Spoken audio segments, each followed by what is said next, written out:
Okay, तो question number 6 तक हमने कंप्लीट कर लिया था। Let's start with question number 7, Raoult's law. Already हमने एक राउल्ट्स लॉ किया हुआ है, Raoult's law for non volatile solute. अब ये बेसिक सिंपल राउल्ट्स लॉ है, राइट है। दो टाइप का राउल्ट्स लॉ हमारे सिलेबस में है। एक है Raoult's law for non volatile solute, जो ऑलरेडी हमने कर लिया लेक्चर 1 में। लेक्चर 3 में आज हम पढ़ने वाले हैं सिंपल राउल्ट्स लॉ क्या है। ओके, तो ये जो राउल्ट्स लॉ पढ़ा रहा हूँ, इसमें क्या है देखो, इसमें अगर कोई सॉल्यूशन में दो वोलेटाइल कंपोनेंट्स हैं, तो मालूम है सॉल्यूशन दो चीज से बनता है, एक सॉल्यूट और दूसरा सॉल्वेंट। तो अगर वो दोनों चीज वोलेटाइल है, तो मतलब दो कंपोनेंट ना, दो वोलेटाइल कंपोनेंट है। It states that partial VP, देखो कहीं भी तुमको अगर वीपी दिखाई दे मींस वो वेपर प्रेशर रहेगा, शॉर्ट फॉर्म मैंने लिखा है। तो अगर समझो कोई सॉल्यूशन का तुमको वेपर प्रेशर निकालना है, राइट, सॉल्यूशन का वेपर प्रेशर, ऐसे सॉल्यूशन का वेपर प्रेशर निकालना है जिसके अंदर दो कंपोनेंट है और दोनों वोलेटाइल है। वोलेटाइल समझ में आता है ना, बहुत इजीली कौन से फेज में आ जाते हैं, गैस फेज में, उसको बोलते हैं वोलेटाइल।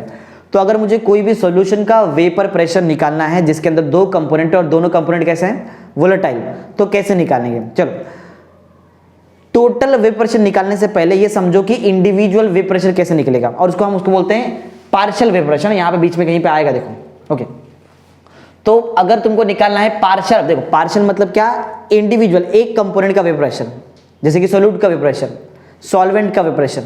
सोल्यूट का वेपर प्रेशर और सॉल्वेंट का वेपर प्रेशर को हम लोग बोल सकते हैं partial vapour pressure. Total vapour pressure अलग होता है। समझ में आ रहा है क्या बता रहा है मैं।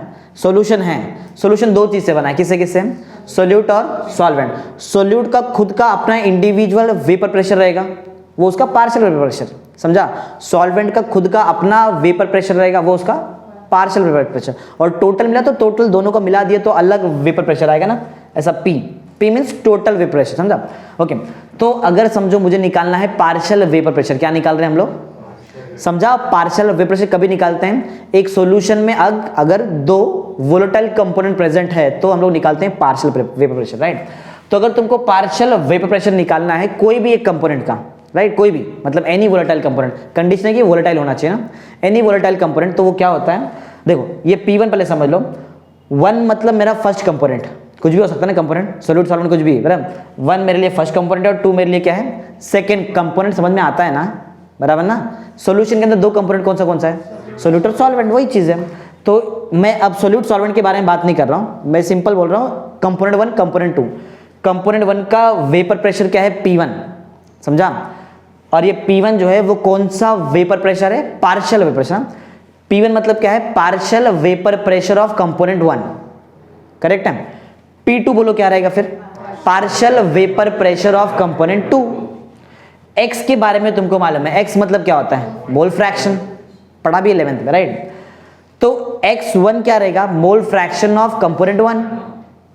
X2 क्या रहेगा, मोल फ्रैक्शन ऑफ कंपोनेंट 2। तो ये P1 नॉट और P2 नॉट क्या है, देखो ये सुनो। P1 तुमको मालूम है, partial vapour pressure of component 1, X1 mole fraction of component 1, right. P1 not मालूम है क्या है, P1 नॉट कंपोनेंट, जो प्योर कंपोनेंट 1 रहेगा ना उसका वेपर प्रेशर है, समझा। जो प्योर कंपोनेंट रहेगा उसका वेपर प्रेशर, देखो यहाँ पे लिखा रहेगा P1 not and P2 not are the vapour pressure of pure components. अब प्योर कंपोनेंट मतलब क्या अलग, P1 एक बार फिर से जरा मेरे को बताओ, P1 क्या है, partial vapour pressure of component 1, बराबर। तो P1 नॉट क्या है, वो पार्शियल नहीं है, वो वेपर प्रेशर है, vapour pressure of pure component. अब वो कंपोनेंट 1 प्योर जब रहेगा तो उसका अलग कोई वेपर प्रेशर रहेगा, और जब वो कंपोनेंट 1 को कंपोनेंट 2 के साथ मिक्स कर दिया, समझा, तो जो कंपोनेंट 1 का प्रेशर आएगा इंडिविजुअल प्रेशर, उसको हम लोग क्या बोलेंगे, पार्शियल, समझा क्या। अरे दो अलग अलग चीज हैं। P1 नॉट जब वो कंपोनेंट को हमने अलग रखा है, देखो कंपोनेंट 1 कंपोनेंट 2 को मिलाया, सॉल्यूशन बनाया, बराबर। कंपोनेंट 1 जब पहले अलग था तो उसका कुछ ना कुछ तो वेपर प्रेशर रहेगा ना, वो है P1 नॉट, समझा। Vapour pressure of pure component 1, समझा। और P2 नॉट क्या रहेगा, vapour pressure of pure component 2। जब वो दोनों कंपोनेंट को मिक्स कर दिया तो अब प्योर थोड़ी आएगा, अब प्योर थोड़ी रहा, अब तो दोनों मिक्स हो गए ना, अब सॉल्यूशन बन गया, तो अब प्योर नहीं आएगा, अब क्या आएगा, पार्शियल, राइट। तो P1 क्या है, P1 है partial vapour pressure of component 1, और P2 क्या है, partial vapour pressure of component 2। पहले मैं तुमको नोटेशन सिखा दे रहा हूं क्या है, फिर हम लोग बहुत इजीली कर लेंगे। सुनो, अब सुनो, अगर मुझे सॉल्यूशन में कोई भी एक कंपोनेंट का, कोई भी कंपोनेंट का पार्शियल वेपर प्रेशर चाहिए, तो क्या करेंगे फॉर्मूले के हिसाब से, उसका प्योर कंपोनेंट का वेपर प्रेशर को मल्टीप्लाई करो किससे, उसके खुद के मोल फ्रैक्शन से ना, 1 है तो 1 है, देखो ना इधर, समझा।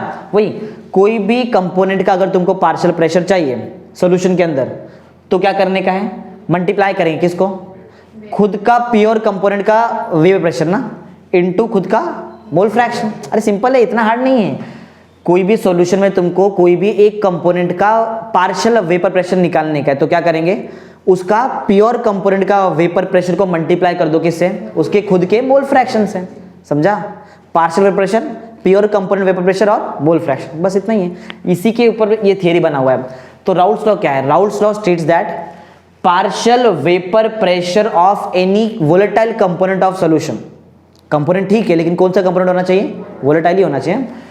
इट स्टेट्स दैट, इट मतलब कौन, Raoult's law states that partial vapour pressure of any volatile component of solution is defined as, या फिर इज गिवन बाय भी लिख सकते हैं, इज इक्वल टू भी लिख सकते हैं, right, is equal to product of ना, is equal to product of क्या बताओ, product of vapour pressure of pure component times its mole fraction, खुद का मोल फ्रैक्शन, ठीक है ना। वैसे कुछ लिखा रहेगा, देखो थोड़ा बहुत आगे पीछे रहेगा, is equal to vapour pressure of pure component times ना, एक ही बात है, प्रोडक्ट बोलो टाइम्स मतलब ही प्रोडक्ट ही होता है ना, समझा। हार्ड नहीं है। देखो मैं इधर से बताता हूँ, थियरी उधर नहीं देखने का, इधर इधर देखो, इधर पूरा इंफॉर्मेशन यहाँ पे।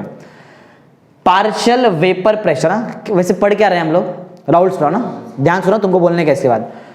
Raoult's law states that partial vapour pressure of any component, 1 चाहिए तो 1 निकालो, 2 चाहिए तो 2 निकालो, समझा। Raoult's law states that partial vapour pressure of any component, ध्यान दो, partial vapour pressure of any component of solution, लेकिन वो कंपोनेंट कैसा होना चाहिए, volatile. Partial vapour pressure of any volatile component of solution is equal to ना, is equal to product बोलो या तो टाइम्स बोलेंगे तो भी चलेगा, क्या बोलेंगे, टाइम्स बोलते बाद में आके, बराबर, is equal to vapour pressure of pure component of the solution times its mole fraction, खुद का मोल फ्रैक्शन ना, इजी है ना। ट्राई करेगा बोलने का, थोड़ा स्लो बोलो, बोलो। Raoult's law states that partial vapour pressure of any component of any volatile component of solution is equal to vapour pressure of pure component of the solution times its mole fraction. Clear ना, एक बार फिर से बोलो और clear है, बोलो। Raoult's law states that partial vapor pressure of any volatile component of the solution is equal to the vapor pressure of pure component of that solution times its mole fraction। खत्म, simple. पहला point याद हो गया, वो अगर ये याद किया मतलब तुमको ये भी याद हो गया फॉर्मूला, समझा। हाँ, सॉल्यूशन कितने कंपोनेंट से बना है, 2, तो उसको बाइनरी सॉल्यूशन बोलेंगे। 3 से बनता है तो टर्नरी होगा, 4 से तो क्वाटरनरी होता है, समझा। हमारा काम मेन बाइनरी पे, बाइनरी समझ में आता है। बाइनरी सॉल्यूशन मतलब जिसके अंदर 2 कंपोनेंट है, कंपोनेंट 1 कंपोनेंट 2, बराबर। हमको सब कुछ मालूम है, कंपोनेंट 1 का प्योर फॉर्म जब रहेगा तो उसका वेपर प्रेशर क्या रहेगा, P1 नॉट, प्योर फॉर्म बोल रहा हूं मैं, और जब वो मिक्स कर दिया तो उसका पार्शियल प्रेशर क्या हो जाता है, P1, ठीक है तुम्हारे सामने यहाँ पे। फर्स्ट कंपोनेंट का mole fraction X1, second component अगर प्योर फॉर्म में है तो उसका वेपर प्रेशर कितना होता है, P2 नॉट। सेकेंड कंपोनेंट को जब मिक्स कर दिया, सॉल्यूशन बना दिया, तो उसका पार्शियल वेपर प्रेशर P2 और उसका मोल फ्रैक्शन, यही तो लिखा है यहाँ पे मैंने, कुछ नया थोड़ी है, राइट। सपोज, अपने मन से बनाओ, suppose for a binary solution, right, suppose for a binary solution the 2 volatile component are A1 and A2। 2 बताना पड़ेगा ना कौन है, कौन कौन है वो, A1 A2, सोल्यूट सॉल्वेंट हो सकता है, कुछ भी हो सकता है, right. The 2 volatile component are A1 and A2, बराबर। P1 P2 क्या है उसका partial, P1 and P2 are their partial pressure, X1 and X2 क्या है, मोल फ्रैक्शन है, और तुमको बताना तो वहीं बता दो कि P1 नॉट और P2 नॉट क्या है, क्या है, vapour pressure of pure component of that solution ना, सिंपल। वैसे मैंने यहाँ पे लिखा हुआ है, समझा। सेकंड और थर्ड पॉइंट तो फॉर्मूला पहले मालूम है। बताओ P1 का फॉर्मूला क्या है, P1 not into X1, P2 का फॉर्मूला क्या है, P2 not into X2, simple ना, हार्ड नहीं है, हमको आता है पूरा। तो फर्स्ट पॉइंट याद है, सेकंड पॉइंट याद है, थर्ड पॉइंट भी हमको याद है। हम एक बार पूरा देखते हैं, तीनों हमको पॉइंट याद है कि नहीं, बताओ जरा। फर्स्ट पॉइंट बोलो क्या था, Raoult's law states that partial vapour pressure of any component of the any volatile component of the solution is equal to the vapour pressure of pure component of the solution times its mole fraction. Second point भी याद रहा। Suppose for a binary solution, that is उसमें क्या क्या होता है, two ना। Suppose for a binary solution of two volatile component, कौन सा है, A1 and A2, P1 and P2 are their partial pressure, X1 and X2 are their, अपने मन से बनाओ ना, P1 not and P2 not are their vapour pressure of pure components ना, simple है। फिर वही formula according to Raoult's law, बोलो P1 का फॉर्मूला क्या है, P1 not into X1, P2 का फॉर्मूला क्या है, P2 नॉट इंटू X। ये इंडिविजुअल पार्शियल प्रेशर है ना, अगर मुझे पूरे सॉल्यूशन का प्रेशर निकालना है तो मैं इंडिविजुअल पार्शियल प्रेशर को प्लस करेगा। Next point, according to Dalton's law, Dalton क्या बोलता है, डाल्टन थियरी का नाम है, राइट, साइंटिस्ट का नाम, राइट, डाल्टन्स लॉ थियरी का नाम है और डाल्टन साइंटिस्ट का नाम है। द टोटल वेपर प्रेशर अगर तुमको निकालना है, बराबर, अगर तुमको क्या निकालना है, total vapour, the total vapour pressure above ही रहेगा ना सॉल्यूशन के, सॉल्यूशन के अंदर रहता है क्या वेपर सॉल्यूशन के हमेशा ऊपर ही रहता है ना, गैस फॉर्म ना, हाँ। The total vapour pressure about the solution, total vapour pressure को P से डिनोट करते हैं, किससे डिनोट करते हैं, देखो मैंने लिखा है, इसको मैं रब करके फिर से लिखूं, इसका ओरली बता देता हूं, इतना हार्ड नहीं है, बहुत इजी है। देखो अगर तुमको टोटल वेपर प्रेशर निकालना है P, तो तुम लोग क्या करेंगे, इंडिविजुअल पार्शियल प्रेशर को प्लस कर देंगे, P1 प्लस, तो P का फॉर्मूला क्या रहेगा, P1 प्लस P2। हमारे पास P1 का वैल्यू पहले से है, P1 का वैल्यू क्या है, P1 नॉट इंटू X1, देखो लिखा है मैंने, प्लस P2 का वैल्यू क्या है, P2 not into X2, clear दिखाई दे रहा है। मोल फ्रैक्शन है ना, X1 और X2 क्या है, मोल फ्रैक्शन, हमको पहले से मालूम है, अगर मैं दोनों कंपोनेंट के मोल फ्रैक्शन को प्लस करूं तो आंसर 1 आता है, मालूम है ना। बाइनरी सॉल्यूशन में अगर मैं X1 प्लस X2 करूं तो आंसर कितना आता है, 1। ये किया हुआ भी हमने ऑलरेडी, ये किया हुआ है, राइट। तो अगर मैं X1 प्लस X2 करूं तो आंसर कितना आएगा, 1। तो यहां से X1 का वैल्यू निकालो, बोलो X1 का वैल्यू क्या रहेगा, 1 माइनस X2। X1 का वैल्यू निकाला ना, तो ये वैल्यू X1 के जगह पे पुट कर दो, तो P1 not as it is है, बराबर ना, समझ में आ रहा है ना। X1 के जगह पे X1 का वैल्यू 1 माइनस X2, और आगे वाला पार्ट को मैंने एज इट इज लिखा हुआ है, समझा है ना, नहीं समझा, अरे इजी है। P का वैल्यू बोलो क्या है, P1 प्लस P2, P1 का वैल्यू हमको मालूम है क्या, P1 not into X1 plus not into X2, value put कर दिया, हमको मालूम है कि X1 प्लस X2 का आंसर कितना होता है, 1, तो X1 का आंसर निकाल दिया, कितना होता है 1 माइनस X2, X1 की जगह पे डाल दिया, तो बोलो फॉर्मूला क्या बना, P1 नॉट, फिर ब्रैकेट में 1 minus X2 plus P2 not X2, simple है ना। फिर मैंने पीछे से ये P1 नॉट को अंदर मल्टीप्लाई किया, P1 नॉट को 1 से मल्टीप्लाई करूँ तो, एक मिनट, मैंने इधर, अच्छा इधर लिखा है, मैंने इधर बताया था, P1 नॉट को 1 से मल्टीप्लाई किया, कितना आएगा, P1 नॉट लिखा है, P1 नॉट को X2 से मल्टीप्लाई किया, P1 नॉट X2, और पहले से P2 नॉट X2 पहले से था, समझा। मेरे को दो जगह पे X2 दिखाई दे रहा है, क्लियर ना, तो X2 कॉमन ले सकते हैं। तो मैंने ये जो चीज़ है ना, ये दिख रहा है, इसमें से मैंने X2 कॉमन ले लिया, पहले पॉजिटिव लिखते बाद में नेगेटिव लिखते हैं, बताओ दोनों में से पॉजिटिव कौन है, P1 पॉजिटिव कि P2 पॉजिटिव है, तो P2 मैंने पहले लिख दिया, फिर नेगेटिव लिखते हैं, नेगेटिव कौन है, माइनस P1, तो माइनस P1 लिख दिया। इसको लिखूँ क्या, ये वाला P1 नॉट, नहीं, इसमें थोड़ी X2 जिसमें उधर से कॉमन निकालो ना, X2 सिर्फ इसके पास था ना, तो इधर निकाला, बाकी लिख दिया, बचा कौन, P1 नॉट लास्ट में लिख दिया, सिंपल ना। अरे इसे बिना देख के बोल सकते, इतना हार्ड भी नहीं है, बहुत ईजी है, ट्राई करते हैं, बोलो P का वैल्यू क्या था, P1 प्लस P2, बराबर, P1 का वैल्यू क्या था, P1 not X1 plus P2 का वैल्यू P2 नॉट X2, फिर हमने क्या किया, हमको मालूम है X1 प्लस X2 का वैल्यू इक्वल टू 1, किसका वैल्यू निकाला, X1, कितना मिला 1 माइनस X2, X1 के जगह पे डाल दिया। सो याद ध्यान से सुनो, P इक्वल टू रहेगा ना, P इक्वल टू पहले था P1 नॉट, X1 था, X1 के जगह पे X1 का value 1 minus X2 plus P2 not X2, P1 not को पीछे से मल्टीप्लाई किया, P1 नॉट को 1 से मल्टीप्लाई किया तो P1 not, minus P1 not को X2 से मल्टीप्लाई किया तो P1 नॉट X2, यहीं पे लिखा हुआ है जो मैं बोल रहा है, प्लस लास्ट में क्या बचा, P2 नॉट X2, लास्ट के दोनों में X2 था, मैंने डायरेक्ट X2 कॉमन निकाल दिया, पहले जो प्लस था वो लिखा, फिर माइनस था वो लिखा, प्लस कौन था, P2 नॉट, पहले P2 नॉट लिख दिया ब्रैकेट के अंदर, फिर माइनस P1 नॉट, और एक जो अकेला P1 नॉट बचा, ब्रैकेट कंप्लीट करके P1 नॉट, फॉर्मूला याद है हमको, P is equal to P2 not minus P1 not into X2 plus P1 not, simple है, राइट, फॉर्मूला याद रखना, समझा है, क्लियर है। हाँ, फिर लास्ट पॉइंट में आते हैं, चलो इससे कुछ ग्राफ वगैरह बनाते हैं, जरा ध्यान दो। P1 नॉट क्या था बताओ जरा, P1 नॉट क्या था, नाम बताओ, P1 नॉट क्या था?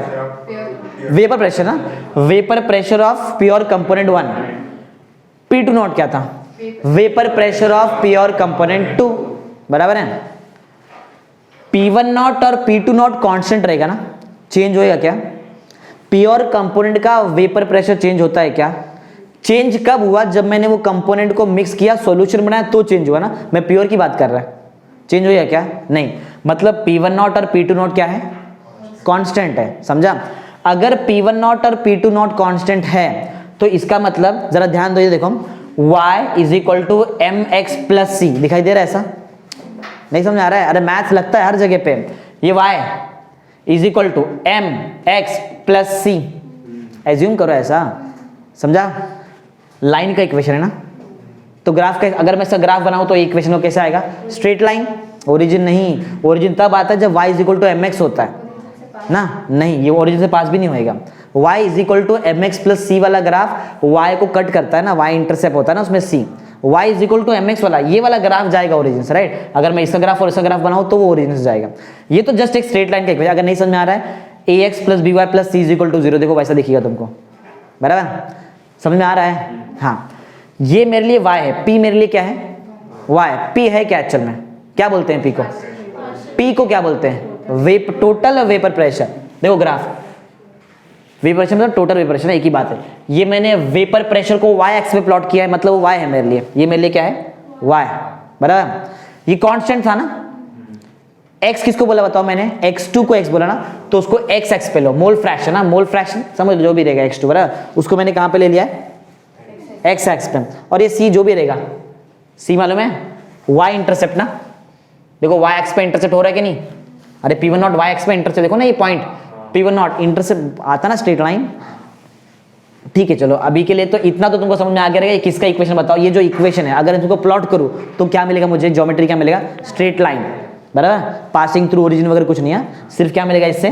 Straight line. हाँ, इधर आओ, इसको कंपेयर करो, y is equal to mx, ये किधर से? ये भी स्ट्रेट लाइन, लेकिन ये कहां से पास होता है? ओरिजिन से। ये भी y is equal to mx, ये भी ओरिजिन से पास होएगा। मतलब इसका ग्राफ और इसका ग्राफ स्ट्रेट, मतलब तीनों का ग्राफ स्ट्रेट लाइन है। ये जो स्ट्रेट लाइन है ये ओरिजिन से पास नहीं होता है, लेकिन ये वाला जो स्ट्रेट लाइन है ये दोनों कहां से पास होएगा? ओरिजिन से पास होने वाला है, राइट? बनाते चलो इसका ग्राफ जरा देखो। तो अभी तक तुमको समझ में आ गया मैं किसको कहां प्लॉट करने वाला है? वेपर प्रेशर कहां पे आएगा? y एक्सिस पे, और मोल फ्रैक्शन कहां पे आएगा? x एक्सिस पे। दिख रहा है लिखा हुआ, देखो वेपर प्रेशर मोल फ्रैक्शन, बराबर है? हाँ, अब जरा ध्यान दो, और ये पॉइंट क्या है बता दो। ये पॉइंट जो मैंने तुमको बताया ना, वही है। मैंने क्या बताया? इसको प्लॉट करेंगे तो क्या आएगा बताओ? Straight line. इसको और इसको प्लॉट करेंगे तो straight line passing through origin, समझा ना? वही लिखा हुआ है, पढ़ो जरा। As P1 not and P2 not are constant, बताया ना पहले से वो कॉन्स्टेंट है, right? The plot of P versus x2, समझा? P वर्स, अरे वेपर प्रेशर वर्सेस x2 ना, ये mole fraction is a straight line, right? अरे बताया ना, इसका ग्राफ क्या रहेगा? Straight line. इसका और इसका ग्राफ क्या रहेगा? Straight line passing through origin, आगे वही लिखा हुआ है। And the plot of P2 versus x2 क्या रहेगा? Straight line passing through origin. Plot of P1 versus x1 क्या रहेगा? Straight line passing through origin, वही तो लिखा हुआ है। And the plot of P2 versus x2 is a straight line pass, दोनों है। मैंने P2 वर्सेस x2 लिखा, तुम लोग एंड करके P1 वर्सेस x1 भी लिखो, लिखा हुआ है। अच्छा पहले लिखा रखते हैं यहाँ पे ना, P1 versus x1 and plot of P2 versus x2, समझा? इजी है, इतना थोड़ी हार्ड है ये पॉइंट, समझा क्या है? अरे बहुत इजी पॉइंट सुनो। As P1 not and P2 not are constant, समझा? ये दोनों क्या है? Constant. Therefore plot of P versus x2 is a straight line, समझा? And plot of P1 versus x1 and plot of P2 plot समझ में आता है? ग्राफ बना रहे हैं, इसको बोलते हैं प्लॉटिंग ना।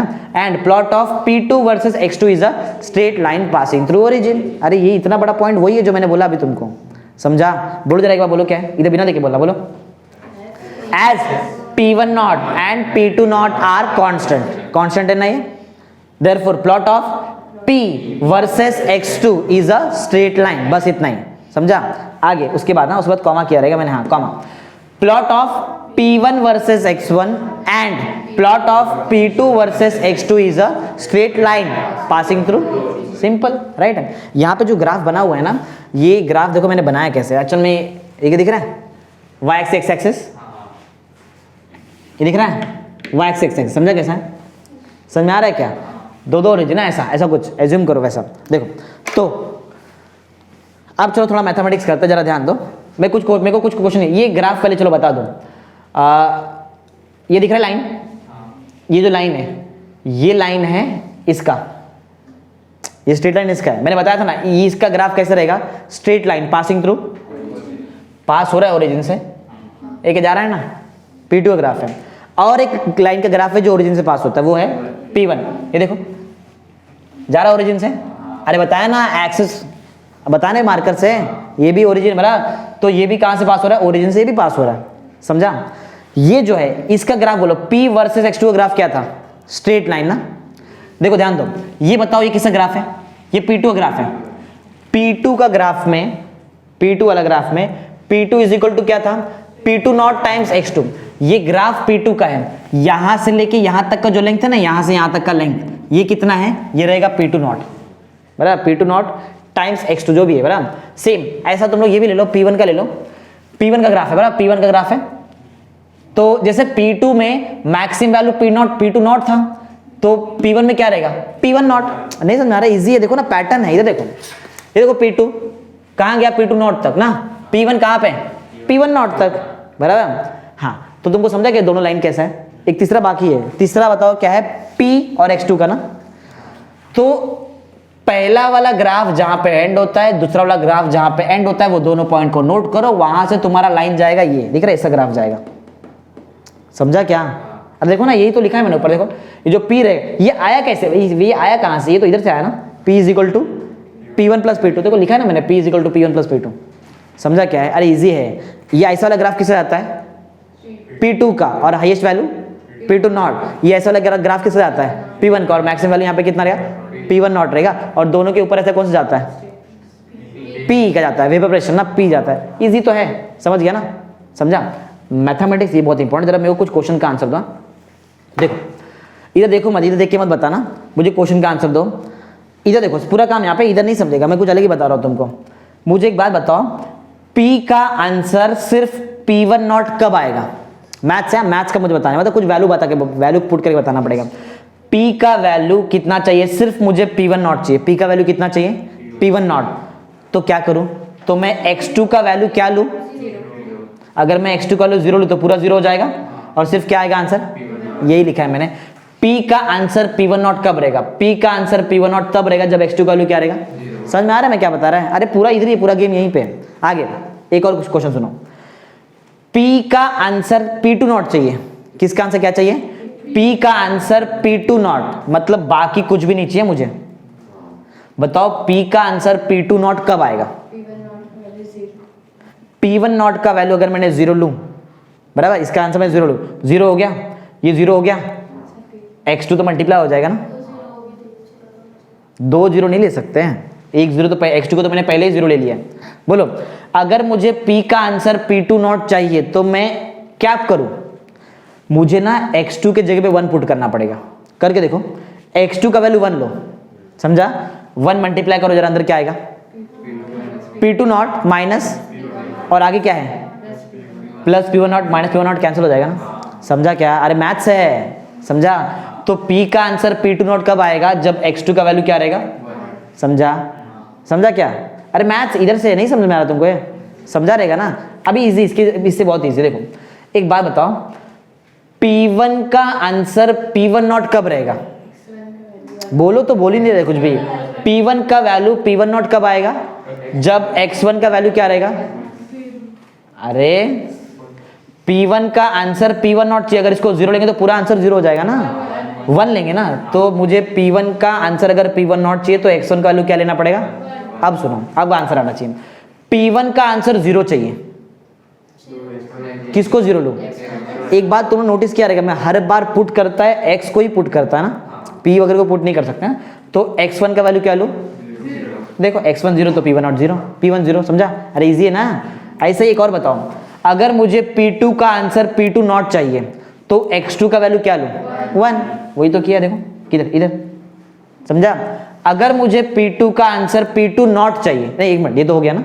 अगर मुझे P2 का आंसर 0 चाहिए तो X2 का वैल्यू क्या लूं, वही लिखा है, देखो इजी है, क्या बताऊं, समझा ना तुमको? बताना पड़ेगा क्या फिर से? समझा है ना? चलो हो गया, समझा क्या किया हम लोग ने? राउट्स लॉ कंप्लीट कर दिया है, समझा है ना? बोलो जरा राउट्स लॉ क्या था, बताओ स्टेटमेंट बोलो क्या था? Routes law states that partial vapor pressure of any volatile component of the solution is equal to vapor pressure of the pure component of the solution times its mole fraction। याद है ना? बाकी तो हमको समझ में आ गया। चलो समझा यहां तक? अगर कभी ना तुमको कोई सॉल्यूशन का कंपोजिशन निकालने बोले तो समझो तुमको बोला है मोल फ्रैक्शन निकालने, x1 x2। समझा? मैं जो पॉइंट बता रहा बहुत इंपॉर्टेंट पॉइंट है। अगर कोई सॉल्यूशन का क्या बोला है तुमको निकालने, कंपोजिशन, तो इसका मतलब तुम लोग को क्या निकालना है, x1 x2 मोल फ्रैक्शन निकालना है वो कंपोनेंट्स का। समझा? इसके ऊपर मेरा न्यू क्वेश्चन है, कंपोजिशन ऑफ।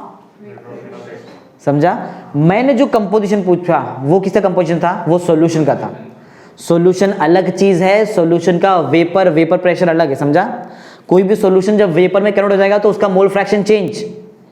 समझा क्या? और जब सॉल्यूशन के अंदर रहेगा कंपोनेंट, उसका मोल फ्रैक्शन अलग ही रहेगा ना। समझा क्या? जब सॉल्यूशन में जो भी कंपोनेंट है तो उसका मोल फ्रैक्शन रहेगा x1 x2। समझा? जब वेपर में आएंगे तो x1 x2 नहीं, तो y1 y2। समझा क्या? बोलो। वेपर फेस में मोल फ्रैक्शन क्या लेंगे, y1 y2, और लिक्विड वाले स्टेट में जो भी तुम्हारा सॉल्यूशन वाला स्टेट है उसमें x1 x2। सिंपल लॉजिक है, इतना हार्ड नहीं है। ओके, तो तुमको कंपोजिशन किसका निकालना है, वेपर का निकालना है। वेपर प्रेशर में जो वेपर फेज में जो भी पूरा काम करना है सब। और हमको पहले से कंपोजिशन किसका मालूम है, सॉल्यूशन का मालूम है। बोलो सॉल्यूशन कंपोजिशन क्या होता है, x1 x2, और वेपर का क्या रहता है, y1 y2। चलो निकालते देखते हैं क्या है। अच्छा, the composition of vapour in equilibrium with the solution can be determined by using Dalton's law of partial pressure. बहुत इजी लॉ है। पहले पॉइंट समझो कि ये फर्स्ट पॉइंट क्या है, क्या करना क्या है। फर्स्ट पॉइंट ये बताता है कि कौन से लॉ से हम लोग निकाल सकते हैं। ये P1 और ये P2 अलग अलग चीज है, बराबर। यहां पे याद है P1 क्या था, क्या है बोलो, P1 क्या था यहाँ पे, partial pressure of component 1। P2 क्या था, पार्शियल प्रेशर ऑफ कंपोनेंट 2। यहां भी जरा ध्यान दो क्या है, P1 P2 पार्शियल प्रेशर ही है, बराबर। इधर x1 x2 क्या था, mole fraction of component 1 and component 2। यहां पे y1 y2 क्या है, मोल फ्रैक्शन ही है दो कंपोनेंट्स का, बराबर। समझा? अच्छा, और P वहां पे क्या था, टोटल प्रेशर। इधर भी P हमारे लिए टोटल प्रेशर ही है। हार्ड नहीं है, इजी पॉइंट है, एकदम सिंपल है। जस्ट वहां से उल्टा हो जाता है यहाँ पे, ऐसे समझ लो, वहां से एकदम उल्टा हो जाएगा। ओके देखो, तो फर्स्ट पॉइंट तुमको समझा क्या है, द निकालने क्या बोला है, कंपोजिशन ना। द कंपोजिशन ऑफ वेपर, और वेपर तब रहता है जब वो नीचे वाले सॉल्यूशन से इक्विलिब्रियम में रहेगा तो ना। हाँ, the composition of vapour in equilibrium with the solution can be determined by using कौन सा law, Dalton's law. Simple, right है, Dalton's law of partial pressure. फिर से बोलो जरा क्या था बताओ, the composition of vapour pressure, बराबर, या फिर वेपर बोल सकते, composition of vapour in equilibrium with solution. Solution equilibrium में होना चाहिए तो ही निकाल सकते हैं, ध्यान दो, हंसो मत। The composition of vapour in equilibrium with the solution can be determined by using कौन सा law, Dalton's law of partial pressure. Simple है। सेकंड पॉइंट बहुत इजी है। सेकंड पॉइंट में डिनोट बताने का है कौन क्या है, बताओ। P1 क्या है, पार्शियल प्रेशर ऑफ कंपोनेंट 1। बोलो P2 क्या है, पार्शियल प्रेशर ऑफ कंपोनेंट 2। बोलो P क्या है, टोटल प्रेशर। बोलो Y1 क्या है, मोल फ्रैक्शन ऑफ कंपोनेंट 1 ना, और वेपर में होना चाहिए। Y2 mole fraction of component 2 vapour face में। समझा? बस यही है, फॉर्मूला लिखने का है। फॉर्मूला अभी तक का फॉर्मूला याद है क्या तुमको? बोलो जरा, P1 का फॉर्मूला क्या था, P1 not into x1। P2 का फॉर्मूला क्या था, ये सॉल्यूशन वाले केस में, ये वेपर है, यहाँ पे उल्टा हो जाएगा पूरा। P का फॉर्मूला याद है, P का बेसिक फॉर्मूला क्या रहेगा, P1 प्लस P2। और P का जो एक्चुअल फॉर्मूला आया वो क्या है, P2 not minus P1 not into x2 plus P1 not, बराबर ना। ठीक है, यहाँ पे देख लो, अगर यहाँ पे तुमको पार्शियल प्रेशर निकालने का है कंपोनेंट 1 का वेपर फेज में, तो फॉर्मूला देखो क्या है, P इंटू y1। समझा? P बोलो क्या है यहाँ पे, नहीं, P टोटल प्रेशर है। 1 और 2 मतलब पार्शियल प्रेशर आता है, बराबर। कहीं भी अकेला P दिखा मतलब वो टोटल प्रेशर है। तो सिंपल है, टोटल प्रेशर को किससे मल्टीप्लाई कर लो, मोल फ्रैक्शन से। इजी ना। अरे इसका उल्टा है, बराबर ना, समझा ना। अगर तुमको P2 चाहिए, पार्शियल प्रेशर सेकंड कंपोनेंट का चाहिए, तो कैसे करेंगे, टोटल प्रेशर इंटू y2, मतलब उसका मोल फ्रैक्शन। इजी ना, हार्ड थोड़ी है। बोलो जरा फर्स्ट पॉइंट बताओ क्या था, बोलो। The composition of vapour in equilibrium with the solution can be determined by using Dalton's law of partial pressure. वो जरा सपोज वगैरह करते हैं। इफ बोलो P1 एंड P2 क्या है? Partial pressure of component 1 and component 2, Y1 and Y2 क्या है? Mole fraction of component 1 and component 2, P क्या है? Total pressure. बोलो P1 का आंसर P इंटू Y1 ना, बराबर ना। बोलो P2 का answer P into Y2, simple ना। अरे 1 के लिए Y1 लो, 2 के लिए 2 लो, Y2 लो, बस सिंपल। बाकी सब जगह पे P भर दो। समझा क्या है? समझ गया रहेगा। चलो नेक्स्ट क्वेश्चन पढ़ते हैं। आइडियल सॉल्यूशन क्या होता है? ध्यान दो इधर। आइडियल सॉल्यूशन क्या है इसका देखते हैं। थियरी है, सिंपल सा थियरी वाला कंसेप्ट। इधर देखो, राउल्स लॉ समझा ना अभी तक? दो टाइप का राउल्स लॉ सिखाया है। बोलो फर्स्ट राउल्स लॉ कौन सा था? Raoult's law for non volatile solute. और अभी जो पढ़ा वो सिंपल सॉल्यूशन के लिए, बराबर, जिसमें दो कंपोनेंट होता है, बाइनरी सॉल्यूशन। हाँ, आइडियल सॉल्यूशन पढ़ते क्या है? आइडियल मतलब इमेजिनरी, आइडियल मतलब इमेजिनरी ना। हाँ, आइडियल सॉल्यूशन जो है ये राउल्स लॉ को ओबे करता है हर एक कॉन्सेंट्रेशन पे। हर एक कोई भी कॉन्सेंट्रेशन का रेंज रहने दो, उस पे क्या करेगा? राउल्स लॉ को ओबे करेगा। कौन? Ideal solution. साथ में आगे मैं तुमको नॉन आइडियल सॉल्यूशन भी पढ़ाने वाला हूँ, बराबर है। तो चलो एक काम करते हैं, फर्स्ट पॉइंट दोनों को एक साथ देख लो, बाकी आगे देखेंगे, राइट है। अगर आइडियल सॉल्यूशन है तो वो राउल्स लॉ को ओबे करेगा हर एक कॉन्सेंट्रेशन के रेंज पे, समझा। अगर नॉन आइडियल सॉल्यूशन है तो वो राउल्स लॉ को ओबे नहीं करेगा कोई भी कॉन्सेंट्रेशन पे। देखो ना यहाँ पे entire range of concentration, simple है। राउल्स लॉ को ओबे किया तो आइडियल, नहीं ओबे किया तो, लेकिन ओबे कर रहा है तो हर एक रेंज पे ओबे करना चाहिए। हर एक कॉन्सेंट्रेशन मालूम ना, डाइल्यूट रहने दो, कॉन्सेंट्रेट रहने दो, कैसे भी होने दो, समझा, ओबे करना चाहिए। तो सिंपल है, ideal solution obeys Raoult's law ना, Raoult's law over entire range of concentration. और यहाँ पे इधर क्या मतलब? Non ideal solution does not obeys Raoult's law over entire range of concentration, समझा? याद रहेगा? बोलो फर्स्ट पॉइंट, बोलो क्या था?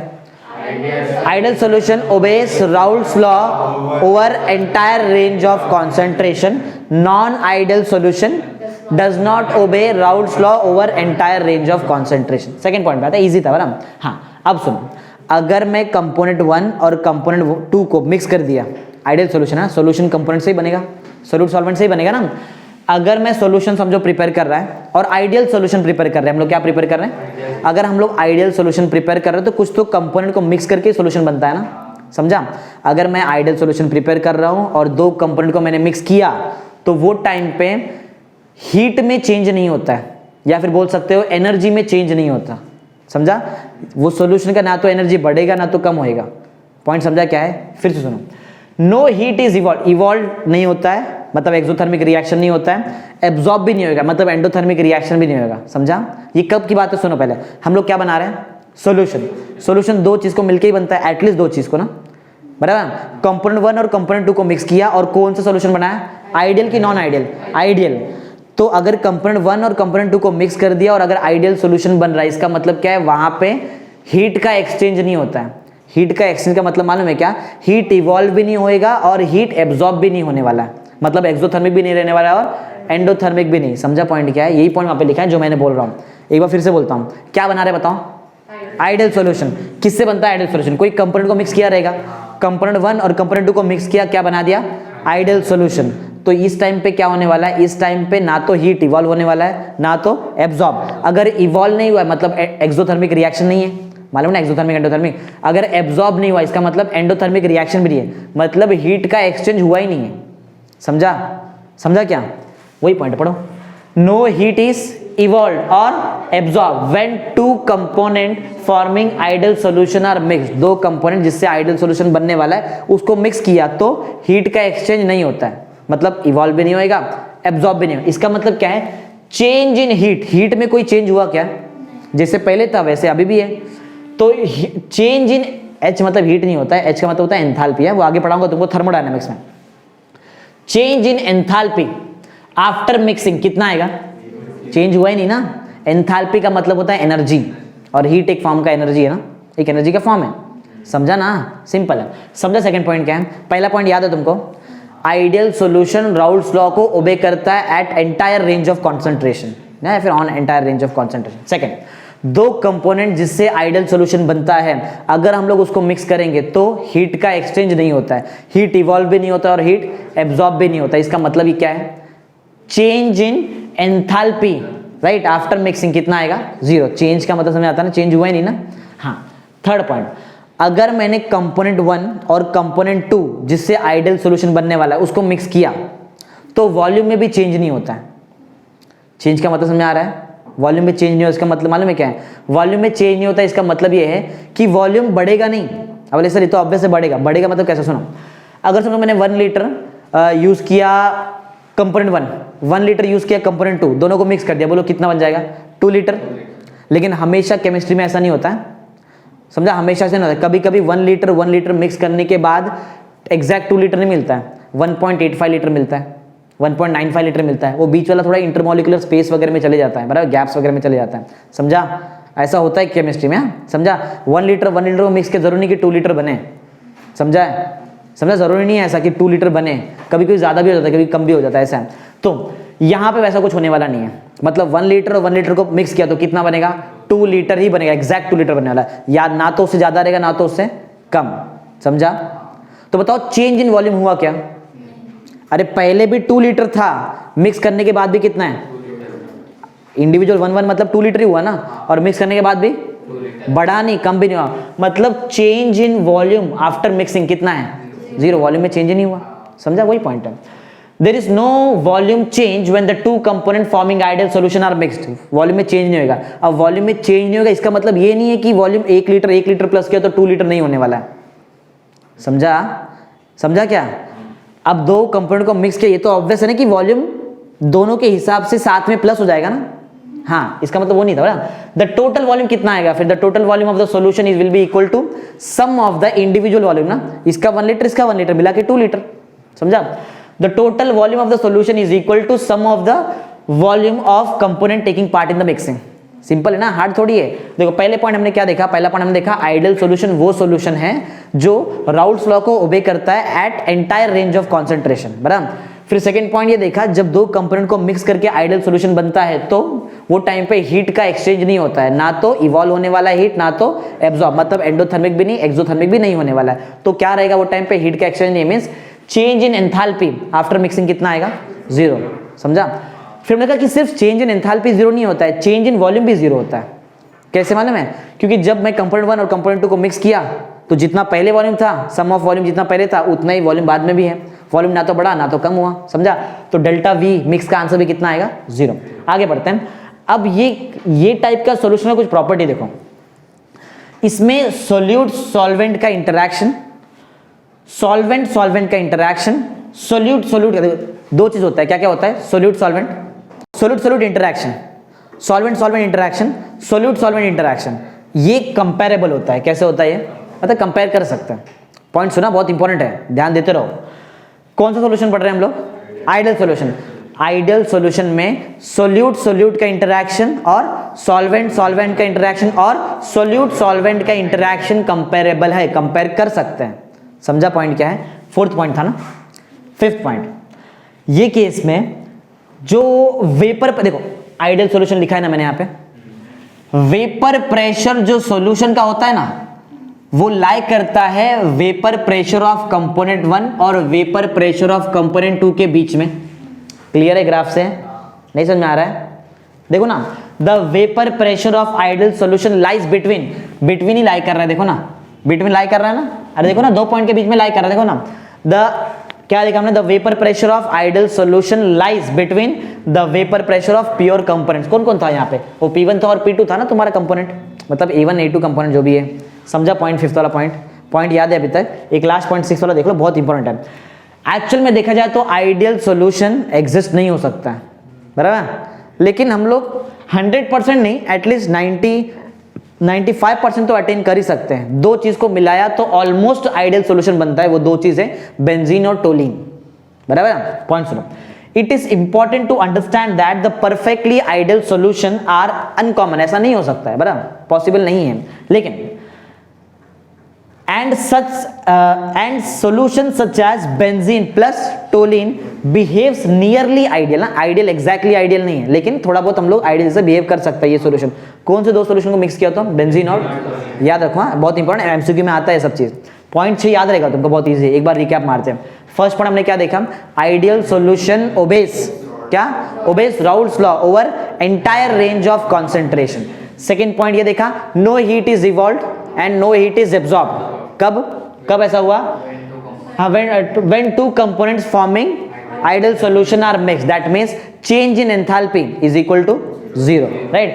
फिर हमने देखा there is no change in the volume, volume में भी चेंज नहीं होता, there is no change in the volume when two component forming ideal solution are mixed। तो एक्चुअल वॉल्यूम है कितना? The total volume of the solution is sum of the volume of individual components, right? इसका मतलब delta we का answer भी कितना है? 0 है। फिर हमने फोर्थ वाला पॉइंट देखा कि जो आइडियल सॉल्यूशन होता है, in ideal solution solute solute interaction, solvent solvent interaction and solute solvent interaction are comparable, right? Compare कर सकते हैं, बराबर। फिर देखा the vapour pressure of ideal solution lies between the vapour pressure of pure components, बराबर ना, simple. फिर last point क्या देखा? It is important to note that the perfectly ideal solution are uncommon, लेकिन कुछ है हमारे पास, कोई दो चीज को मिला तो ऑलमोस्ट आइडियल से बिहेव करता है, वो कौन है? And the solution such as benzene plus toluene behaves nearly ideal, उसके जैसा ऑलमोस्ट बिहेव करता है। समझा आइडियल सॉल्यूशन क्या है? इजी है, थियरी तो है। नॉन आइडियल सॉल्यूशन पढ़ता है, थोड़ा सा बड़ा है, देखना। पहला पॉइंट तुमको याद ही है, आइडियल सॉल्यूशन अगर राउल्स लॉ के एंटायर रेंज पे, मतलब हर एक कॉन्सेंट्रेशन के रेंज पे अगर राउल्स लॉ को ओबे करता है तो नॉन आइडियल नहीं ओबे करेगा, सिंपल ना। आगे ये जो वेपर प्रेशर है सॉल्यूशन का, ये कभी भी ऐसा बिटवीन लाई करने वाला नहीं है, या तो इससे ज्यादा या तो प्योर कंपोनेंट से कम। समझा क्या है? अरे यहां का पॉइंट पढ़ा ना हमने, आइडियल सॉल्यूशन का वेपर प्रेशर क्या होता है? लाई करता है प्योर कंपोनेंट्स के ना मिडल में, मतलब बिटवीन में। समझा? यहां पे ऐसा नहीं है, बिटवीन में लाई नहीं करेगा, प्योर कंपोनेंट से ज्यादा भी रह सकता है, प्योर कंपोनेंट से ज्यादा भी रह सकता है और प्योर कंपोनेंट से कम भी रह सकता है। समझा पॉइंट क्या है? इजी ना। तो पॉइंट सुनो, the vapour pressure of this solution, मतलब कौन सा सॉल्यूशन? नॉन आइडियल सॉल्यूशन क्या हो सकता है? कैन बी हायर और lower than those of this component, मतलब कौन? प्योर कंपोनेंट्स, कंपोनेंट 1 और कंपोनेंट 2 ना। समझ में आ रहा है ना तुमको? इजी पॉइंट है। तो 2 पॉइंट तुमको समझा रहेगा। बोलो फर्स्ट पॉइंट क्या था? द सॉल्यूशन, दिस सॉल्यूशन मतलब non ideal solution does not obey Raoult's law over entire range of concentration. Second point, the vapour pressure of this solution मतलब नॉन आइडियल सॉल्यूशन क्या होगा?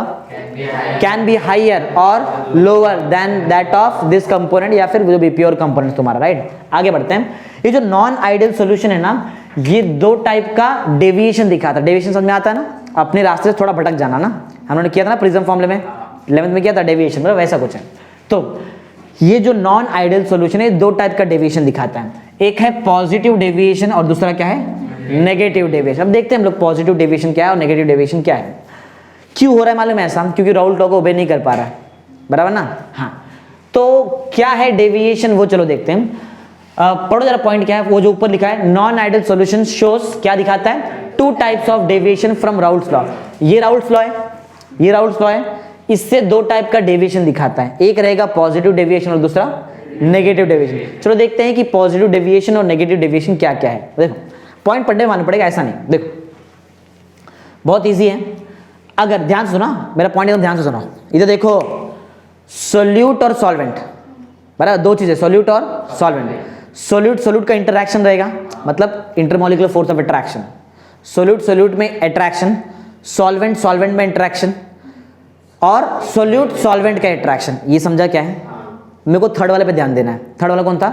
सोल्यूट सॉल्वेंट, बराबर। Solute और solvent का जो भी molecule रहेगा उनके बीच में कुछ तो इंटरमॉलिक्यूलर फोर्स ऑफ अट्रैक्शन रहेगा, बराबर। The intermolecular force of attraction between solute and solvent molecule, अगर ये वीक है, क्या है? ध्यान सुना पॉइंट क्या बताया मैंने तुमको? 3 चीज बताया, 3 attraction.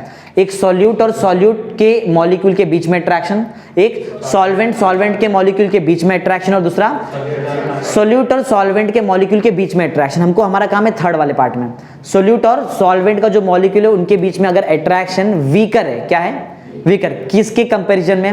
As compare to that of solute solute attraction and solvent solvent. Third वाला जो है ना, थर्ड वाला जो अट्रैक्शन है वो फर्स्ट वाला और सेकंड वाला अट्रैक्शन से कम है तो आएगा पॉजिटिव डेविएशन। पॉइंट जरा ध्यान से सुनो। The solution, the solution in which solute solvent interaction बोल सकते हो या फिर इंटरमॉलिक्यूलर फोर्स ऑफ अट्रैक्शन भी बोल सकते हो, बराबर। The solution in which solute solvent intermolecular force of attraction is weaker as compared to that of solute solute interaction and solvent solvent interaction, वो जगह पे हमको क्या देखने मिलेगा? Positive deviation. चलो देखते एकदम प्रॉपर्ली। देखो यहां तक बताया मैंने, एग्जिबिट्स पॉजिटिव, यही तो लिखना था खाली, एग्जिबिट्स पॉजिटिव डेविएशन। अरे बहुत इजी पॉइंट है, ये आया तो अपने आप ये वाला पॉइंट भी आ जाएगा तुमको। समझे मैंने पॉइंट क्या बताया? अरे बहुत इजी है। सोल्यूट और सॉल्वेंट का जो मॉलिक्यूल रहेगा, इनके बीच में कोई तो इंटरमॉलिक्यूलर फोर्स ऑफ अट्रैक्शन रहेगा। वो इंटरमॉलिक्यूलर फोर्स ऑफ अट्रैक्शन अगर सोल्यूट के मॉलिक्यूल के इंटरमॉलिक्यूलर फोर्स ऑफ अट्रैक्शन से और सॉल्वेंट के इंटरमॉलिक्यूलर फोर्स ऑफ अट्रैक्शन से अगर कम है तो कौन सा डेविएशन आने वाला है? Positive deviation. यही तो बोल रहा हूं मैं। पॉइंट जरा ध्यान से सुनो। The solution in which solute solvent intermolecular force of attraction is weaker as compared to that of solute interaction and solvent, मैं interaction बोलो या तो बोलो intermolecular force of attraction, लेकिन दो बार हो जाएगा ना, 2 क्या 3 बार हो जाएगा, इसके लिए interaction बोलो, ज्यादा बेटर रहेगा। फिर से एक बार फिर से बोलो। इधर क्या लिखा है मैंने? interaction लिखा है? नहीं, बस वीकर दैन, बस उतना ही लिखा मैंने, तो वो तो बोला ही नहीं। वीकर दैन बोलते ही ज्यादा इजी हो जाएगा। चलो बोलो जरा पॉइंट क्या था, बताओ। The solution in which solute solvent intermolecular force of attraction is weaker then that of solute and solvent ना, मॉलिक्यूल राइट। एग्जिबिट्स क्या रहेगा? हाँ, या फिर उधर कॉमा लिख सकते हैं, this solution exhibits positive deviation. इसका उल्टा पॉइंट बता सकते हैं यहाँ पे, इधर वीकर था, इधर क्या रहेगा? स्ट्रॉन्गर। बोलो जरा क्या था, बताओ। The solution in which solute solvent intermolecular force of attraction is stronger than those of solute and solvent molecule exhibits negative deviation. Simple है ना, इजी है। आते हैं चलो नेक्स्ट वाले पॉइंट में। देखो अच्छा, इधर कैसा डेविएशन है बताओ? पॉजिटिव डेविएशन है, इसीलिए जो तुम्हारा वेपर प्रेशर रहेगा, राइट है, इसलिए जो तुम्हारा दिख रहा है सॉल्यूशन का जो वेपर प्रेशर रहेगा वो कैसा रहेगा? हायर। पॉजिटिव डेविएशन में जो सॉल्यूशन का वेपर प्रेशर वो कैसा रहने वाला है? हायर। नेगेटिव डेविएशन में जो सॉल्यूशन का वेपर प्रेशर रहेगा वो क्या रहेगा? लोअर। इजी पॉइंट है, समझो पॉइंट को, राइट है। तो ये वाले केस में the vapour pressure of solution जो रहेगा क्या रहेगा बताओ? किधर गया? हाँ इधर ना, is higher than that of pure solvent. अब हायर का मतलब क्या, जरा इधर देखो, मैं तुमको डायग्राम में बना के दिखाता हूँ। देखो देखो ध्यान दो। एक्चुअल में इसका डायग्राम बनाने का था लेकिन मेरे पास उतना स्पेस नहीं था, इसलिए मैंने सिर्फ उधर लिख दिया कि टेक्स्ट बुक से तुम लोग देख के डायग्राम बनाएंगे। टेक्स्ट बुक का फिगर 2.3, वो फिगर मैं तुमको यहाँ बना के भी दिखा सकता हूँ, फिगर क्या रहेगा। देखो एक बार फिर से, ये कौन सा बताओ? ये पॉजिटिव डेविएशन है। पॉजिटिव डेविएशन का एक स्पेशलिटी है, स्पेशलिटी ये है कि जो सॉल्यूशन में सोल्यूट सॉल्वेंट का इंटरैक्शन रहेगा, मतलब इंटरमॉलिक्यूलर फोर्स ऑफ अट्रैक्शन, वो सोल्यूट और सॉल्वेंट से कैसा है? ज्यादा है, कम है? ज्यादा है ना, तो नहीं सॉरी वीकर है, और यहाँ पे स्ट्रॉन्गर है। वीकर वाले केस में, मतलब पॉजिटिव डेविएशन वाले केस में तुम्हारा जो वेपर प्रेशर रहेगा सॉल्यूशन का वो हायर है कि लोअर है? हायर है, कंफ्यूज नहीं होने का। देखो weaker intermolecular force of attraction है लेकिन वेपर प्रेशर हायर है, तो हायर वेपर प्रेशर दिखेगा कैसे? देखो कुछ ऐसा दिखेगा हायर। अगर मुझे ये कंपोनेंट वन का वेपर प्रेशर निकालना है तो वो कुछ ऐसा दिखाई देगा, हायर है। अरे ये था ना, इससे ज्यादा ही है ना, बराबर है। ये कंपोनेंट 2 है, कंपोनेंट 2 का भी जो वेपर प्रेशर रहेगा वो भी हायर आएगा। तुमको समझ में आ रहा है क्या? देखो ना, कंपोनेंट 2 का वेपर प्रेशर ज्यादा ही है ना उससे, समझा? एक और है, हमारा काम तो इधर है मेन, दिख रहा है, इसमें भी ऊपर ऊपर आएगा, ऐसा समझ में आ रहा है? ऊपर ऊपर क्यों? हायर बोल रहे हैं ना हम लोग वहां पे। ऐसा सेम डायग्राम तुम्हारे टेक्स्ट बुक में दिया है, वो डायग्राम तुमको यहाँ बनाना है, समझा? ये दिख रहा है ऐसा, इसके ऊपर एक डॉटेड लाइन है ऐसा, समझा पॉइंट क्या बता दिया मैंने? बोलो। वेपर प्रेशर पॉजिटिव डेविएशन में लोअर रहता है कि हायर रहता है? मेन कंपोनेंट से हायर, समझा? देखो हाई बना दिया ना मैंने, हायर रहेगा। तो नेगेटिव डेविएशन वाले में वेपर प्रेशर कैसा रहेगा? लोअर। तो लोअर कैसे बनेगा? इससे नीचे बना दो, दिख रहा है ये, इससे नीचे बनाओ, ये दिखाई दे रहा है, ऐसा डायग्राम आएगा वहां पे, समझा ना तुमको? अरे इसमें कुछ रॉकेट साइंस नहीं है, बहुत इजी सा लॉजिक है, बराबर ना, और ये भी नीचे आएगा ऐसा, समझ गया रहेगा ना तुमको। बस वो डायग्राम तुमको इधर बनाना है, टेक्स्ट बुक का 2.4 में डायग्राम दिया हुआ है, वो डायग्राम तुम लोग खुद से बना लो, समझा रहेगा ना तुमको। दोनों का दो दो पॉइंट तुमको मैंने समझा दिया है, वो तीसरा पॉइंट थोड़ा इंपॉर्टेंट है, वहां पे मॉलिक्यूल याद करना है। जरा मेरे को बताओ ideal solution, nearly ideal solution कौन से दो केमिकल को मिक्स करके बनता है, बेंजीन और टोलिन, बराबर। वैसे यहां भी तुमको याद रखना पड़ेगा, इधर देखो, अगर तुमको पॉजिटिव डेविएशन वाला कुछ सॉल्यूशन देखना है, non ideal solution positive deviation वाला अगर तुमको देखना है तो तुमको मिक्स करना पड़ेगा इथेनॉल और एसीटोन को, बराबर। Ethanol, a solution of ethanol and acetone, ये एक ऑप्शन है। दूसरा ऑप्शन है carbon disulphide and acetone, acetone तो रहेगा, इथेनॉल एसीटोन ले लो साथ में मिला दो सॉल्यूशन बना दो, या तो कार्बन डाइसल्फाइड और एसीटोन को मिला के सॉल्यूशन बना दो, shows positive deviation from Raoult's law. Example याद रहेगा।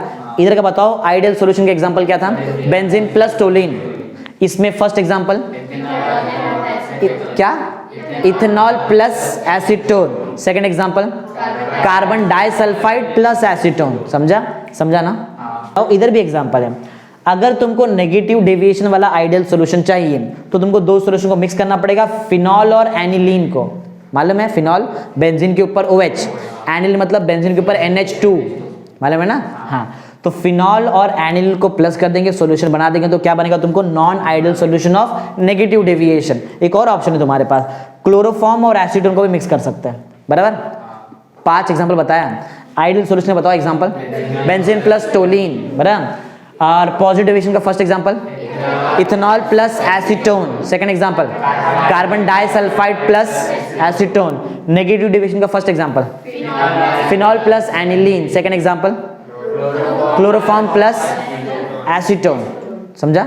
हाँ, तो ये 5 एग्जांपल याद कर लो, ये थोड़ा इसको अच्छे से याद कर लेना, समझा।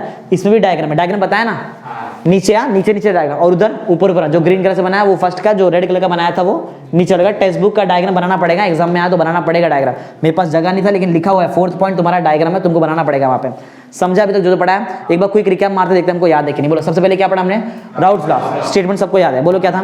इट स्टेट्स दैट, हाँ, Raoult's law states that partial pressure of any volatile component of the solution is equal to the vapor pressure of pure component times its mole fraction, समझा। वो था फॉर्मूला वगैरह तुमको याद ही है पूरा, बराबर ना।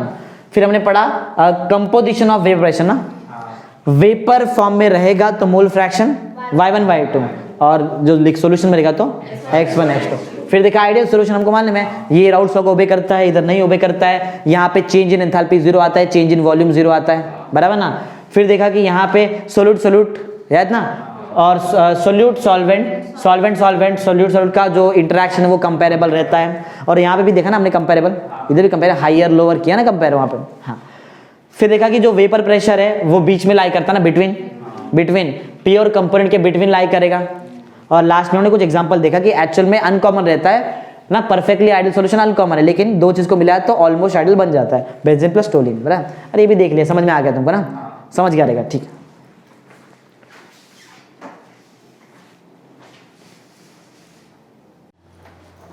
ओके, देखो ध्यान दो,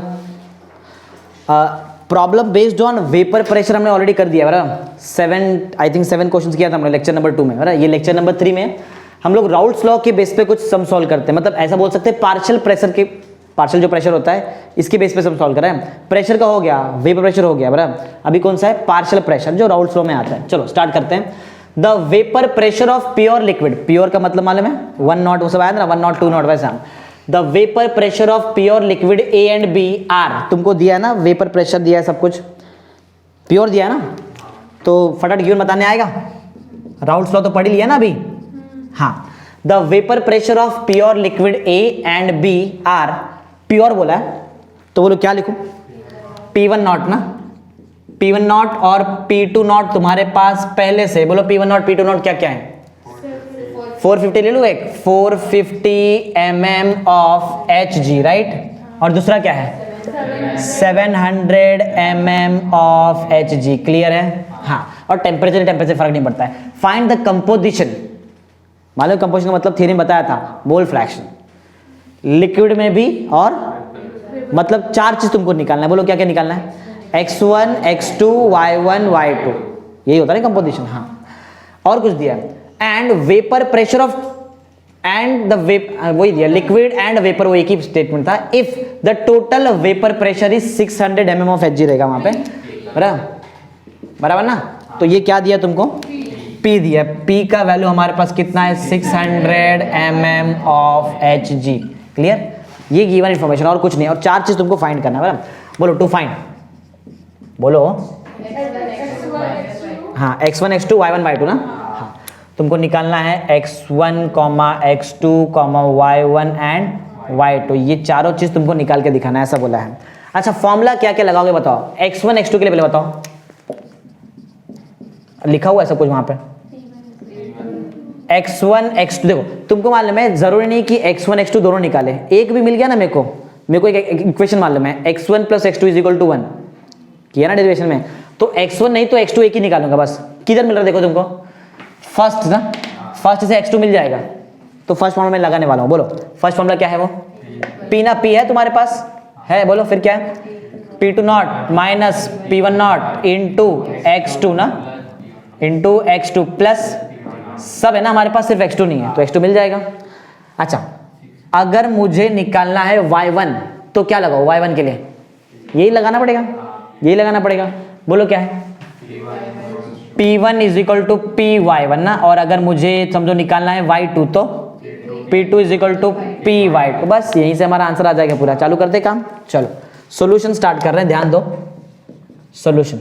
ओके, फर्स्ट पॉइंट, बोलो फॉर्मूला लगा रहे हैं ना हम लोग, हमको एक फॉर्मूला मालूम, बोलो क्या फॉर्मूला, ध्यान देते रहो। P = P2 - P1 the whole into x2 plus P1। Chemistry का सम है, यूनिट के साथ सॉल्व करते हैं ना, ठीक है। तो निकालना क्या है तुमको बताओ पहले, तो पहले उसका फॉर्मूला बना के ले लो, तो बाद में पुट, डायरेक्ट पुट मत करो, पहले फॉर्मूला बना लो। x2 चाहिए ना, इसको इधर भेजो, बोलो P2 - P1 इंटू x2 का वैल्यू क्या रहेगा, P1 इधर भेजो, P - P1, अरे फॉर्मूला बना रहे हैं हम लोग, समझा। x2 चाहिए ना, x2 का फॉर्मूला बनाओ, इसको नीचे भेजो, बोलो x2 कितना आएगा, P - P1 upon P2 minus, अब बस खाली वैल्यू पुट कर देंगे, आंसर आ जाएगा। बोलो P का वैल्यू m ऑफ Hg ना, कॉमन कैंसल, समझा ना, हटा दिया m ऑफ Hg, समझ लो ना, इतना तो समझ गया तुमको।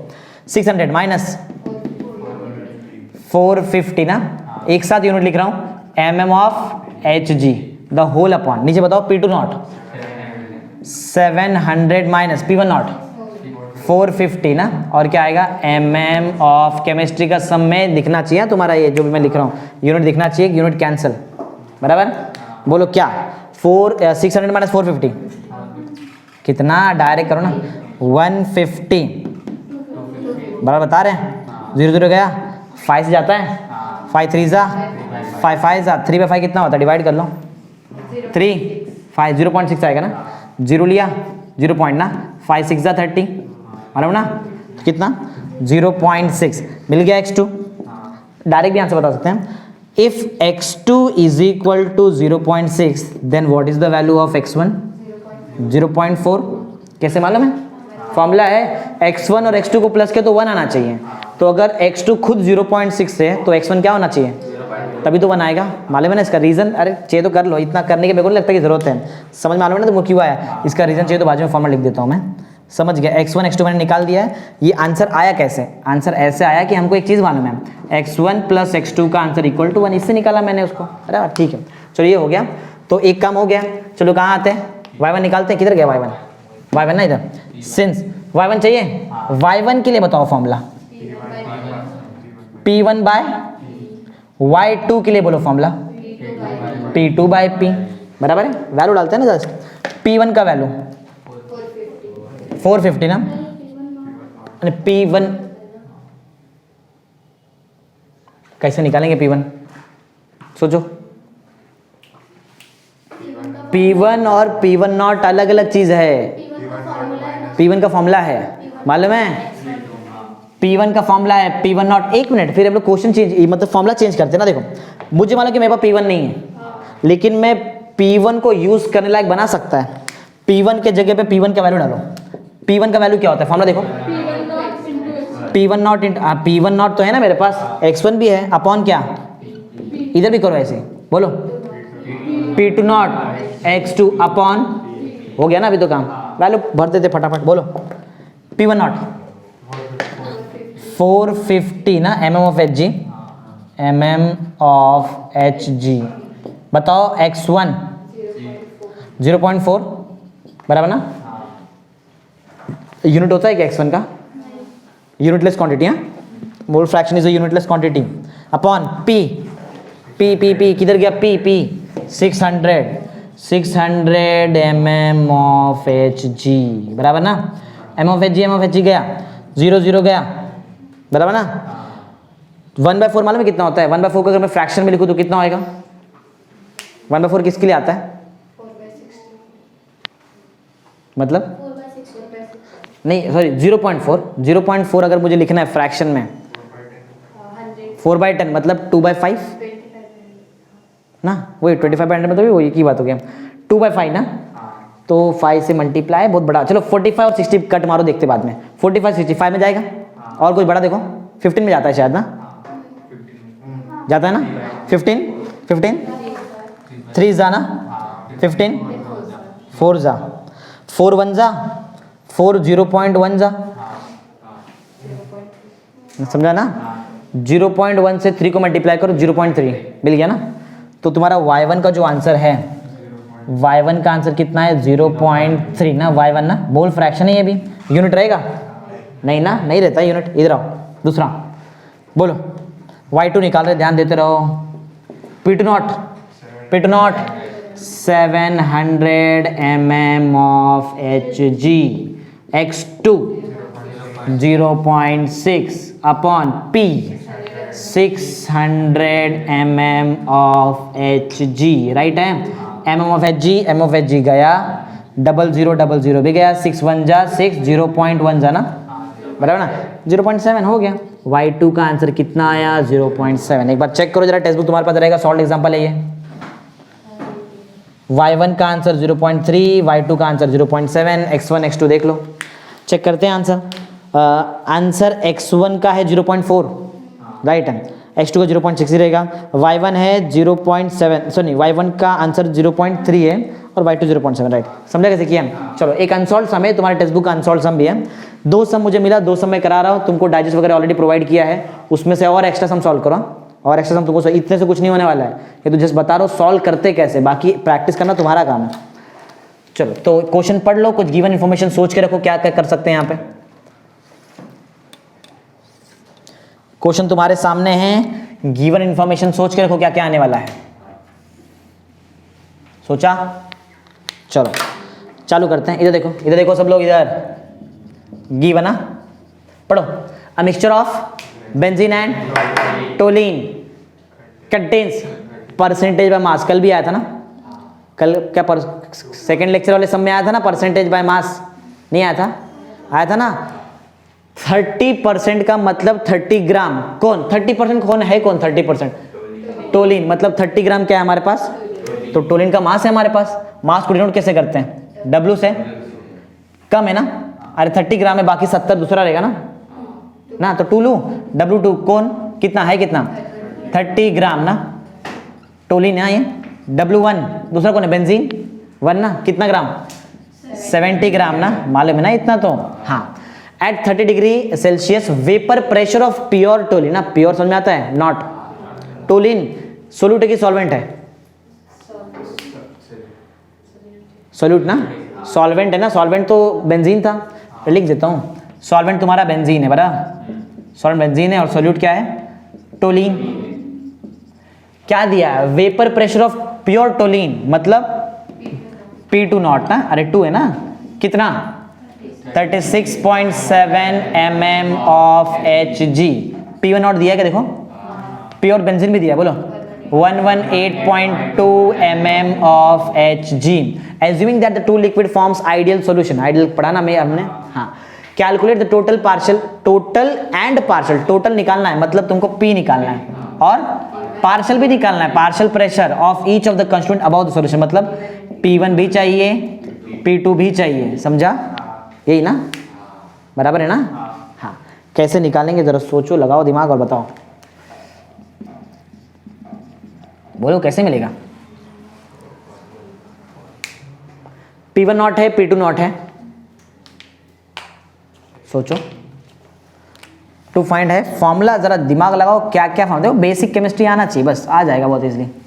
क्या नहीं है, देखो फॉर्मूला क्लियर दिख रहा है, कौन सा फॉर्मूला लगने वाला है, पहला वाला, उसमें से P मिलेगा, लेकिन वो निकालने के तो पापा X2 होना चाहिए, X2 नहीं है, X2 मोल फ्रैक्शन है, मोल फ्रैक्शन का देखो लास्ट में फॉर्मूला लिखा है मैंने, नंबर ऑफ मोल्स ना, नंबर ऑफ मोल्स अगर निकालने आ गया तो मोल फ्रैक्शन भी निकालने आ गया, नंबर ऑफ मोल्स कोई भी निकाल लेता है, बहुत ईजी, बताता हूँ कैसे निकालते। देखो फॉर्मूला बताओ पहले, क्या किससे P मिल जाएगा तुमको, P is equal to P2 not minus P1 not into X2 plus P1 not, ये इससे मुझे P मिल सकता है अगर मेरे पास X2 रहे, तो मेरा पहला काम रहेगा X2 निकालना। अच्छा एक और चीज़ चाहिए, दो और चीज़ चाहिए, P1 भी चाहिए और उसका भी फॉर्मूला है ना हमारे पास, बोलो P1 का फॉर्मूला क्या है, बोलो P1 नॉट इंटू, वो तो मतलब X1 X2 दोनों निकालना, एक ही बात है, X2 मिला तो X1 अपने आप मिल जाता ना, क्या किया यहाँ पे। हाँ दूसरा एक और लग रहा है, P2 is equal to P2 not X2, बराबर, तो ये तीन फॉर्मूला लगने वाला है और ये तीन फॉर्मूले के हिसाब से मैं आंसर निकालने वाला हूँ अपना, समझा। चलो पहला काम क्या, X1 और X2 निकालना है, X1 और X2, बराबर। चलो मैं X1 निकालता हूँ, बराबर। X1 का बोलो फॉर्मूला बताओ, N1 upon N1 plus N2, clear. N मालूम है क्या होता है, number of moles, mass upon molar mass, W/M किया हुआ है ना, ये भी किया हुआ है, डेरिवेशन में आया, याद है नेगलेक्ट वगैरह किया था हमने। N का फॉर्मूला होता है मास अपॉन मोलर मास, बराबर। पुट करो, मोलर मास निकाल देंगे ना, इतना हार्ड थोड़ी मोलर मास निकालना, बोलो N1 की जगह पे W1/M1, वही W1/M1 प्लस W2/M2, बस वैल्यू पुट करेंगे, W1 है, हाँ वो निकाल देंगे, इधर लिख दूंगा 70 ना, ग्राम में ना, तो मोलर मास ग्राम पर मोल में होना चाहिए, मालूम है तुमको। W1 का आंसर लिखा है M1, 1 कौन है वो ढूंढो, 1 है कौन, बेंजीन C6H6 ना, तो 6 इंटू कार्बन कितना 12 ना। अरे मोलर मास कैसे निकालते हैं, ऐसे निकालते हैं ना, वो बात अलग है कि मैं अलग निकाल के फिर पुट करता है, ऐसा भी कर सकते हैं। C6 प्लस H6 मतलब 6 इंटू 1 हाइड्रोजन ना, बराबर, कर लो, 12 6 कितना होता है 72 प्लस 6 78, डायरेक्ट अब नीचे डायरेक्ट लिखने वाला हूँ, 70/78 प्लस W2 ना, अभी W2 दिया है 13, और 2 है कौन, टोलिन मालूम कैसे दिखता है, टोलिन C6H5 CH3 रहता है, बेंजीन ऐसा, टोलिन ऐसा दिखता है, देखो पढ़ा ना 11th, ये है टोलिन, कितना कार्बन 1 2 3 4 5 6 7 ना, C7, हर जगह पे एक एक हाइड्रोजन रहता है ना, इसको छोड़ के, क्योंकि इधर पे तो CH3 लग गया, 1 2 3 4 5 8 ना, H8, ये है टोलिन, निकालो बताओ कितना आएगा, कैसे 7 इंटू, नहीं समझ आया, समझा रहेगा ना, प्लस 8 इंटू 1 ना, इससे मिल जाएगा मुझे, एक मिल गया तो दूसरा तो मैं अपने आप निकाल दूंगा, बोलो 70/78 ना, 70/78 द होल अपॉन, वही 70/78 प्लस 30/92 आ रहा है, 12 7 जा 84 और वो 92 आ रहा है, वही कैलकुलेशन करना पड़ेगा, लॉग लगाना पड़ेगा, तुम लोग डायरेक्ट करो, 70 को 78 से डिवाइड करो जरा, 70 ये कर सकते हैं ना एग्जाम में, लॉग लगा के सॉल्व कर देना, अभी डिवाइड करके बताओ, 70 डिवाइड बाय 78, 0 पॉइंट में कुछ तो आएगा, 0.8974, ये इसका आंसर है ना, तो वही आंसर तो इसका भी रहेगा, अरे वही रहेगा ना, बोलो 0.8974 प्लस 30/92 कर लो, ये भी 0 पॉइंट में आएगा, 0.3260, राइट बता रहे हैं। ये नीचे का दो मल्टीप्लाई, दोनों को ऐड कर लो, मल्टीप्लाई नहीं, नीचे के दोनों को ऐड कर लो, 0.8974 प्लस 0.3260, 0.8974 प्लस 0.3260, 1.22, ये दोनों को डिवाइड करो, मिल जाएगा X1,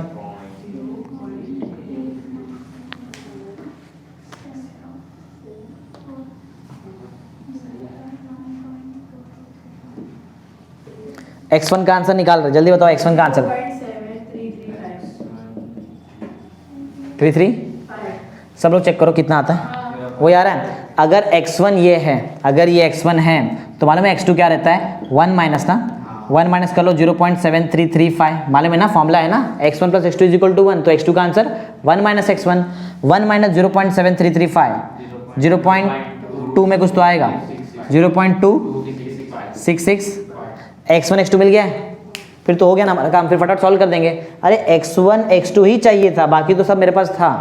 अभी चलो सॉल्व करते हैं, फर्स्ट सॉल्व कर दिया, चलो सेकेंड स्टेप में क्या सॉल्व करूँ बताओ, फॉर्मूला लगाओ, P is equal to P2 not minus P1 not into x2 plus P1 not ना, बराबर। चलो वैल्यू बताओ जल्दी P2 नॉट का, 36 पॉइंट, अरे बोल रहे भी नहीं तुम लोग, 36.7 एम ऑफ एच जी है, माइनस माइनस यहीं पे लिख देता हूँ, डायरेक्ट समझ में आ जाएगा, माइनस P1 नॉट, अरे माइनस में आ जाएगा ना, तो ऊपर लिखना पड़ेगा, ठीक है आगे लिखते बोलो, माइनस 118.2 ना, ये x2 बताओ, x2 कहाँ गया, 0.2665, 0.2665 प्लस P1 नॉट 118.2 ना, बराबर ना, हाँ, तो ये तो यूनिटलेस है, M of H G minus M of H G, M of H G, M of H G plus M of H G, M of H G, बस ना, खाली ये माइनस करो जरा, कितना आता है 30 माइनस 81.5, बाकी लोग जरा चेक करो चेक करो, ऐसा क्या चलेगा, 36.7 माइनस 118.2, 36.7 माइनस 118.2, क्योंकि राइट होना चाहिए, कभी हो जाता रहा हूँ, इंटू किसे करो 0.2 करके रख लो, प्लस 118.2, जरा ये दोनों को मल्टीप्लाई करो, 81.5 इंटू 0.2665 माइनस 21.797, ठीक है 975, ओके करेक्ट किया, ये प्लस वाला पहले लिख दो, माइनस करो 118.2 माइनस 21.71975, 96.48 ठीक है, तो ये क्या मिल गया मुझे P ना, mm ऑफ Hg, क्लियर है, टेक्स्ट बुक के पीछे रहेगा, एक बार चेक करो कितना मिल रहा है, अरे देखो तो कुछ तो देखो, P का आंसर 96.5 में है, हाँ 5 ना, 8 है ना, 845 हो जाएगा ना ये, अरे 8 से राउंड ऑफ करेंगे, राइट आंसर, 13th क्वेश्चन था, एक आंसर हमको राइट आ चुका है और 2 आंसर निकालना बाकी है। चलो और क्या चाहिए तुमको, वैसे P1 चाहिए था, P1 के लिए फॉर्मूला बताओ जल्दी जल्दी, निकालते हैं वो भी,